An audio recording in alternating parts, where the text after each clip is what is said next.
Thank you so much. The last explanation was perfect, by the way. Everything. It was perfect. So I think my questions have been answered by listening to you for a while and also today. So thank you so much again. But I think I just need like little fine-tuning a little bit in some aspects. New questions hatching constantly. Yeah. Yeah. So in your teachings, you always mention like being unconditional and unconditional, like happiness. I want to explain that really, really fast here. So conditional love is looking for conditions that make me feel good and not being happy otherwise. Unconditional love is reaching for the vibration that hasn't turned into conditions yet, reaching for the feeling which isn't a condition, finding alignment. Can you feel the difference? Material, condition, unconditional, not yet materialized. That's a really easy way to look at this. So how do we achieve to get to that state? You know, like meditation is one of the best ways, obviously, but for example, like listing like positive aspects or like it's like focusing on like good things are also conditional. All of those things help, but it's kind of hard, especially if you're trying to talk yourself into changing the way you feel about something. But it might be helpful for you to know that it's your natural state of being. It's naturally who you are, and it's completely who your inner being is. So if you stumble into it accidentally, or if you meditate yourself there or appreciate yourself there, a continual rejoining of that alignment will show you what that feeling of love is. It's interesting because the better it gets, the better it gets. So sometimes you find yourself in alignment, but you describe that alignment as peaceful or interested or satisfied. That's our favorite word, satisfied. And then in that satisfied state of being, since you're in the receiving mode, then you begin receiving more inspiration, and then things start materializing, and as they begin to materialize, the momentum of them increases, and out there somewhere in the manifestation, that's when you call it love. It's almost like the momentum has to be more before you'll give it that great big word. You get what we're saying? So this conversation today has been about thoughts turning to things. So life caused you to put them there. They got bigger and bigger and bigger until you received them. And once they're active in your manifested self, this is the first time that we've said that. This is important for you to hear that. So here's this vibrational reality. Well, big deal. It's a vibrational reality. Come out here where I am. Is a vibrational reality. Well, how are these thoughts going to turn to things? You've got to receive them. And as you receive them with your conscious mind, now it's not just your inner being that's been gathering all the cooperative components. Now you are too. And that's why ideas begin to occur to you. You all came for the manifestation. Don't be embarrassed about it. There are a lot of people who sit in chairs like you are in who want to be spiritual, not material. And we say there's nothing more spiritual than the materialization of the spirit that is you. That's what you came for. You are a creator. And so turning those thoughts to things. So you lived some things and you thought some thoughts and you launched some rockets that you're not a match to. But your inner being knew the value of what you carved out and gave undivided attention to this essence of something that you really, really want. And the essence of it became more and more and more and attracted the cooperative components. The question is, are you allowing yourself to be one of the cooperative components that's being attracted? So you meditate, you quiet your mind, you get rid of the clutter, you allow your vibration to rise. Now you're right on the wavelength of what's in there. And now you begin to receive some beginning ideas and feelings about it. And as your manifested flesh, blood, and bone mind gets hold of the vibrational, non-physical, unconditional thought, and now you've got it. Now this vibration is turned into a thing called an idea. And for most, that's usually when you say, now I have a desire. And we say, now you have a desire that you've recognized as your desire. Before, it was stuff, but it had to get bigger and bigger and bigger, and you had to get ready and ready and ready, and now you received it, and now it's a desire. Is that helpful to you? And then, once that happens, that's when you want to turn up the gas. That's when you want to start talking about it, and imagining it, and thinking about it. making framework about it, imagining being in it, imagine driving it or living in it or being with it or having the experience of it. Let your mind fill in the details of it. That's your hands in the clay. And once you get there, this cooperative universe will answer to a minute detail what you have identified that you want. It is only beneficial for your creating to be sort of nebulous and general in the early stages. But once you're ready for it, and once you've meditated or appreciated or however you got into alignment, and once you're in alignment, and once the ideas are flowing and you've received the idea, now talk about the idea. Oh, I got this great idea.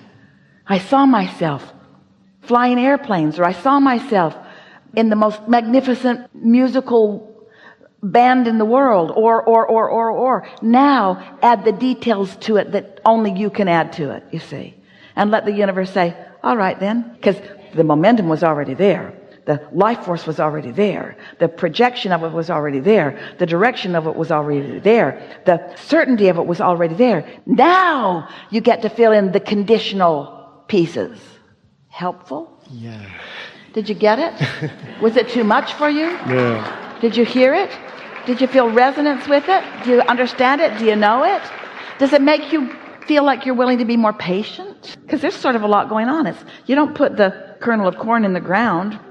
I planted it this morning. Let's see how it's doing. Oh, that's disappointing. That sucks. I think I'm just going to dig it up and eat it. Or you could remember that you know that there's a process, and you could cool your jets and allow the process to do what it does, and you could enjoy knowing what you did and knowing why you did it and knowing what it means. You could enjoy the impulse to tend to it and water it and watch for it and take care of it. You could enjoy the evolution of this. You could take it all the way to that delicious fulfillment, you see. Everything's like that. Yeah, makes sense, yeah. And you also say that, like our inner being always knows what our path of least resistance is, right? But like, how do we know? By doing this process, right? Like what is our path your of inner least being resistance? knows where you stand in terms of your physical readiness to receive. That's a good way to say that. So your inner being understands your readiness to receive. There's a better way of saying that. Your inner being knows the timing. Your inner being knows your readiness to receive. So your inner being knows the proximity between where you are in terms of readiness to receive and what you're ready to receive. So your inner being is always guiding you appropriately to your readiness. Timing and creation are the same word. Timing and law of attraction are the same word. Timing and alignment and readiness are the same word. So your inner being knows, like you said, your inner being knows what resistance you've got on your trail. But your inner being doesn't say, oh, well, there's resistance there. No point in knowing what we know. Instead, your inner being says, we know what we know, and we know that there's resistance, but we know that there's a path for you around your resistance. So we'll just keep offering the signal, the knowing. And if you're willing to get yourself in proximity of the signal in time, sooner or later, you'll pick it up. And when you do, oh, that's what life is. That's the juice of life. You think that the juice of life is throwing it in the vortex, it gestating, it coming out where you can see it, and you saying, oh, there you are. Most humans think that's what life is. I want it, bam, there it is, yay. That's not what life is. What life is living life to be sure I want it, and wanting it, and Source taking it from there. Source adding all the influence and all the juice and all of the energy that creates worlds and gathering all the cooperative components, because the law of attraction is responding to your desire, tended by the focus of your inner being. And now, because you understand the relationship between your desire and your inner being, now you do whatever you can do to bring yourself into alignment, and then the idea occurs to you. And at first, in meditation, oh, here it is. We have not said this before either. In meditation, when the idea occurs to you, it's enough in meditation. It's delicious in meditation. It's an idea not evolved and not fulfilled, but it is so satisfying because you received the next step of it. Now, if you're over here in your physical body looking for it, it's like, that's disappointing. That's disappointing. It's not an idea that I can sell yet. It's not an idea that I can even explain to anybody yet. It's not big enough for me to explain to any other humans. It's not big enough. Well, if you'd stop needing to sell it to other humans or convince other humans about it, if you could just feel the satisfaction of recognizing that there's an idea and finding a willingness within yourself to play it out, oh, are you going to have a really fun experience? People say, where are you going? You say, over here. They say, why? You say, I don't know. It just feels like a good place to go. What are you looking for? Nothing. Then why are you going? It feels really good. What do you expect over there? Good things. Like what? Don't know. Waiting for them to surprise and delight me. Why are you so sure of this? Feels good. I can feel I'm on the track. I know how the laws of the universe work. I've been asking for a lot of things. I know my inner being has been gathering cooperative components. I know it's been expanding, and I know I was in alignment. I know the satisfaction of my meditation. I felt this impulse. I'm going over there. Why? Because I want to, because it feels good. I don't think you should go. Get lost. Don't you think you should come over here where there are meaningful things? Let me show you the things that I've got going. No, your things are not as meaningful to me as my things. This is my creation. I've created this. This is the thing that matters most to me. I'm following this. I might meet you along the way somewhere, but I'm not following you. I'm following this. I'm following the whiff, the stream, the smell, the scent of my own creation, because my inner being has projected it and I'm on the trail. Do you need to see it more? No, this feels really good. I will see it more, and that'll be exciting too. And when it manifests fully, I'll have a celebration. And then right after, or maybe in the middle of my celebration, I'm going to start over, because I didn't do all of this for that. I did all of it for this. The joy is in the journey. The joy is in the recognizing and the coming into one. The joy is in the riding of the energy, of the being one with the energy, of being one with the energy, which is being one with the clarity, which is being one with the knowing, which is being one with the full creation of it. I'm a creator. I'm not someone who just enjoys piled up creations. This is not a garage sale. Remember all those things you used to like that don't matter anymore? Isn't it the stuff that's now, the active stuff now that you're about?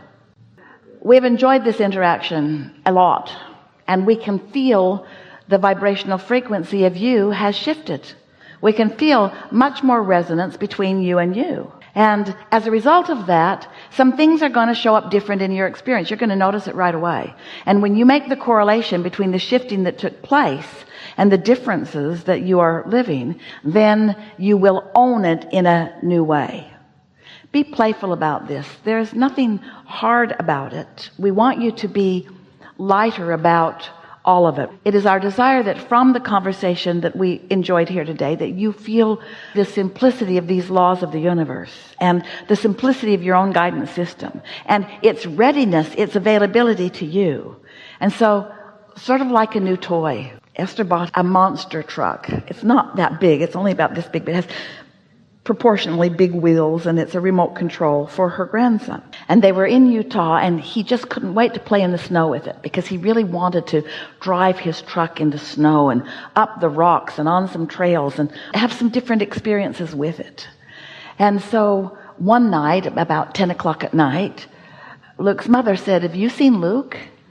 And Esther said, "He's not in here. Is he over there? Is he over there? Is he up there?" They looked around, and they couldn't find him in the house. And his boots were gone too, and his mittens were gone too, and his coat was gone too, and the truck was gone too. And they knew right away, he's out there in the 10 o'clock night air, 26 degrees, and he's playing with that monster truck. And so they bundled up and they followed him out, and the Christmas lights were shining on the snow, and he was having the time of his life with this new contraption, learning new stuff that it was doing, learning to control it. He hadn't played in the snow with anything like that ever before. And he didn't need anybody to witness it. He didn't need anybody to know he was there. He didn't need anything from anybody. It was just him and his truck out to have some fun. And that's the way you came into this life experience. You didn't need a mother saying, "Don't go out in the cold." You didn't need grandmother saying, "It's nighttime. Wait till the sun comes up." Instead, he just followed his bliss, and that's what we wish for you.